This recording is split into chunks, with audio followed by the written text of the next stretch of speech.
It has been 3 years since the release of the XM5s, and the XM6s are finally here, and we've had about a month-ish to test them out, and they've made every kind of improvement I've been asking for all this time, while retaining their great sound and amazing noise cancelling that's 7 times faster now according to Sony. All in all, this is finally compact, light and comfortable. But is this really the upgrade you're looking for? What's up everyone, we have the long-awaited update to the Sony WH lineup, the XM6s, and off the bat, there is a great point of comparison between the XM5s, its size. The case is noticeably smaller than the XM5s, and Sony has done away with zips in favor of a magnetic clasp that may look unreliable, but on the contrary, feels tight and secure. The XM5's case was just too large, coming from a pair of XM3s and 4s, so this is very nice. Opening up the case reveals the pearl that is the XM6, and it comes with a USB-A to USB-C cable and a 3.5mm cable, which is always lovely to see. My favorite part of the case, the accessory compartment, has evolved into a nice little slot with a mesh at the side, and it is growing on me very quickly. As much as I like the little lid with the XM5's case, this feels more practical. The weight of the XM6 is the same as the XM4's at 254 grams,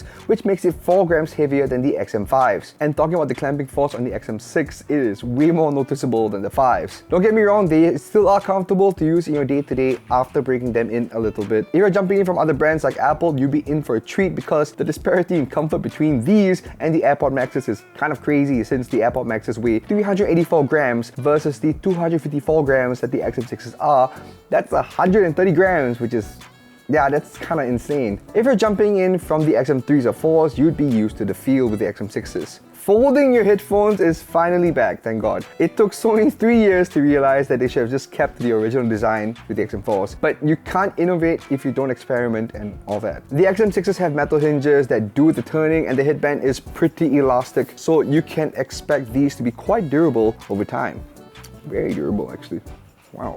Not to mention the vegan leather ear pads and headband cover are comfortable as ever. The new power button is a nice circle with a little depression, so it's easier to tell the difference between the power button and the ANC, because in the XM5s, these two buttons were strips, so it was harder to tell the difference. Now, let's get into the specs. The XM6s come equipped with 30mm drivers similar to the XM5s. It now has 12 adaptive microphones, 4 more than the XM5s, plus the Sony QN3 chip that promises and definitely delivers 7 times faster noise cancelling than the XM5s. Noise cancellation wise, they cancel out a lot more noise than its predecessor thanks to those 12 microphones and the QN3 chip. These are superior in every way and solidifies their position as king of the hill for ANC. No leaks, nothing. 10 out of 10, no drama. Sound wise, these are a definite step up from the XM5s in some ways. The bass is deeper and punchier, there's slightly more clarity when it comes to vocals, and overall sound great out of the box without EQing them at all, which is another step up from its predecessors. We'll talk about sound in more detail later on. I love the inclusion of the listening modes found in the Sony Sound Connect app. Background music places the audio in different locations, kind of like those YouTube videos like Jazz coming from the living room or Fortunate Son but you are pinned down in Vietnam. You can set the audio to sound like they're in different room sizes: cafe, which is a large and spacey room; living room, which is a modest medium-sized room; and room, which sounds like you're listening to speakers on your desk while you're a good, 5 meters away. The cinema mode is really fun too, which uses Sony spatial tech and does a great job for everything other than music because of the XM6's narrow soundstage, which I'll get into later on as well. Next up is a little microphone test in several situations: in an office, a relatively quiet street, and in a more extreme case, an underground train, right after a little something from our dear friends at Secretlab. At Geek Culture, Secretlab is our everyday ergonomic buddy. Whether we're making videos, writing up a storm, or gaming for hours on end, we are comfortably seated and feel right at home without the aches and pains. Secretlab provides ergonomic support from head to toe, with a dynamic lumbar support system that adapts to your movements, along with a proprietary medium foam cushioning that optimizes pressure distribution. They even have accessories like the ergonomic recliner add-on to keep your legs elevated and well rested at any angle you like. For more information, check out secretlab.co. This is a microphone test for the Sony XM6s, and we are currently in a relatively quiet office environment. There isn't much going on. There's some music playing from my PC over there, and some of us are clickety-clacking on keyboards right now, and this is how it sounds like. Once again, this is a microphone test for the Sony XM6 in an office environment. And some of us are clickety-clacking on keyboards right now, and this is how it sounds like. Once again, this is a microphone test for the Sony XM6 in an office environment. These are the XM6 microphones, and this is how they sound like as I'm walking to work right now. And you know, it's not really super busy on the street right now, but this is how they sound like. Got a helicopter going off above. XM6 microphones sound like in a relatively peaceful environment outside.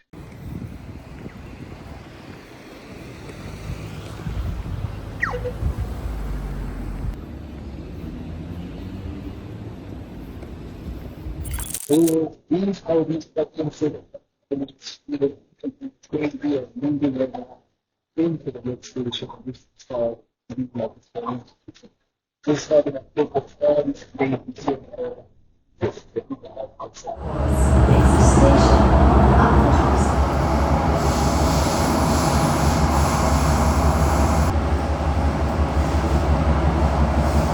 Now that we got introductions out of the way, let's talk about these headphones. In the department of comfort, the clamping force is the most noticeable drawback. At the start of my usage, I found myself having to remove and adjust them every now and then because it is a little tighter than the XM5s, but it does loosen up over time. But I know people who have returned them solely because they aren't able to bear through breaking in these new headphones. The clamping force on these headphones is mostly at the back for me and pushes into my head, so it does get a bit uncomfortable and is a very real point of contention. Just letting you all know that out of the box, these headphones are tighter, yes, and also that the ear pads are slightly smaller compared to the XM5. So if you're using earrings or spectacles, like those are gonna kind of cut in a little bit, so just be careful about that. I would say that the headphones can fit most ear sizes, but you know, just to be safe, grab a pair from somewhere and just try them out first before you buy them. The vegan leather is comfortable, yes, but if you live in a tropical climate like I do in Singapore, you're going to want to pay close attention to cleaning and maintaining the ear pads and the top bits as well.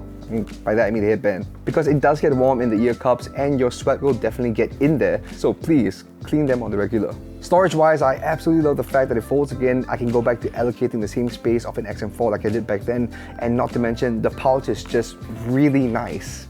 One other thing is that if you are a musician by any chance, I play bass and guitar, these headphones are really great for practicing. I use these headphones with my Imperial Storm 2 multi-effects pedal, and my bass and guitar sounds great coming through these cans.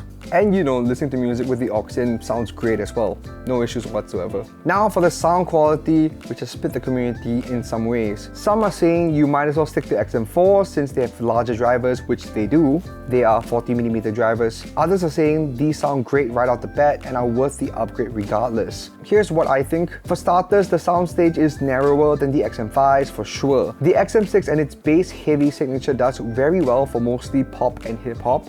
The mid-range is pretty lackluster, however the headphones, though bass heavy, is still able to retain a good amount of treble detail, which a lot of you will agree is very hard for bass heavy headphones to pull off. Without EQing anything, listening to Toto's I'll Be Over You was pretty fun. The reverb coming off the keys and the sound shakers came through nicely, with the headphones low end complementing the bass guitar and floor tom, making them nice, punchy and rounded. Listening to the guitar solo, it sounded good but lacked the kind of detail to really make it shine with the headphones. The narrower soundstage, which is great for some, isn't really for me. Separation is mediocre at best when listening to Snarky Puppy's What About Me. They use a whole bunch of instruments. I mean, there's a band and then there's a backup band as well.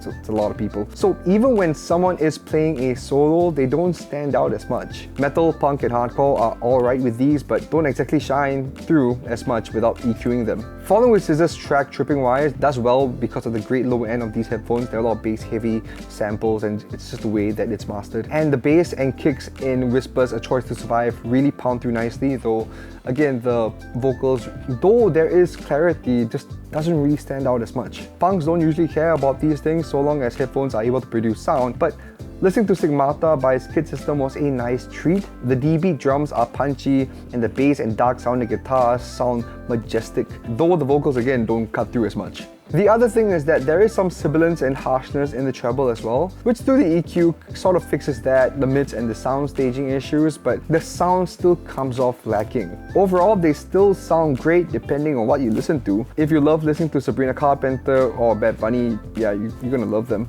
Everything else, you'll get your fix and a little more, and that's really about it. There are some components that audiophiles will enjoy, but really these are for casual users who wouldn't think too much into the details. They are great for commutes, and once you break them in properly, they'd be perfect for having them on for long periods of time in the office and even for virtual meetings since its microphone is decent in an office or home space environment. The final word I'll have on the XM6s is that I wait for the XM7s since Sony is back on the saddle with the XM4's foldability and, you know, overall design.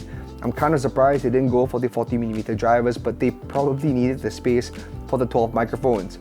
Though I would say that the XM5's ANC was already pretty decent, I think having those 40mm in place of the 4 extra microphones would have been the move instead. Though they aren't perfect, these headphones are king when it comes to ANC and bass, so let me know what you think about them in the comment section below. If you like what you're watching, leave a like and subscribe to us. It goes a long way in keeping the lights on here. And of course, if you want more stuff from us, here are all of our socials. Follow us everywhere. We upload stories and IG Reels and TikTok daily. If you want to see more stuff, check this out.